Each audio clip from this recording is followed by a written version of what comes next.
Tu as encore mal au cou. C'est un message que ton corps t'envoie. Ton corps qui est ton allié et qui veut te dire quelque chose par cette douleur cervicale.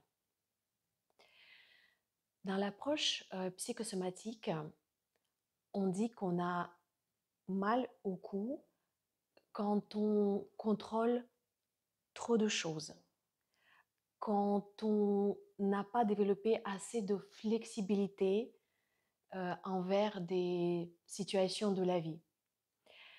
Cette région cervicale est très mobile. On peut bouger la tête vers le bas, vers le haut, vers les côtés. Et donc, quand il te manque de flexibilité dans le cou et dans le corps et dans le mental, c'est là que ça bloque. Bien sûr, intensifié par des situations de stress.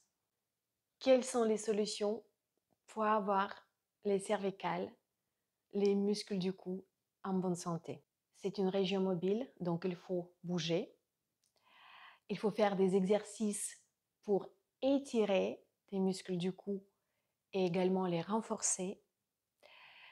Il faut avoir une bonne position quand tu travailles devant l'ordinateur et également quand tu dors. Et il faut déstresser.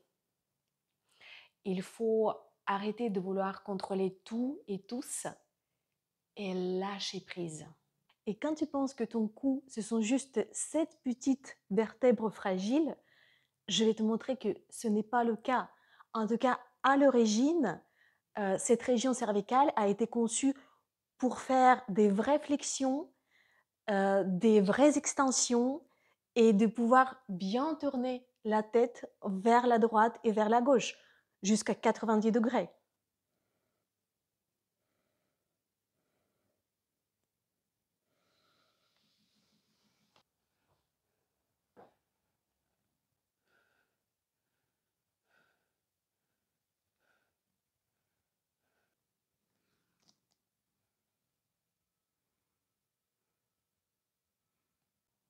Je sais que tu vas me dire, oui, mais c'est parce que tu fais du yoga. Bien sûr, mais c'est exactement ce que je te demande. Je vous incite à faire du yoga depuis des années. Moi, j'ai commencé à 30 ans et c'est pour ça qu'aujourd'hui, à 44, ça me permet d'avoir les cervicales saines. Mais commence aujourd'hui à 40 ans, 50, 60, peu importe. Et tu vas oublier la douleur cervicale dans quelques années au maximum. Mais le vrai soulagement, tu vas sentir déjà dans quelques mois.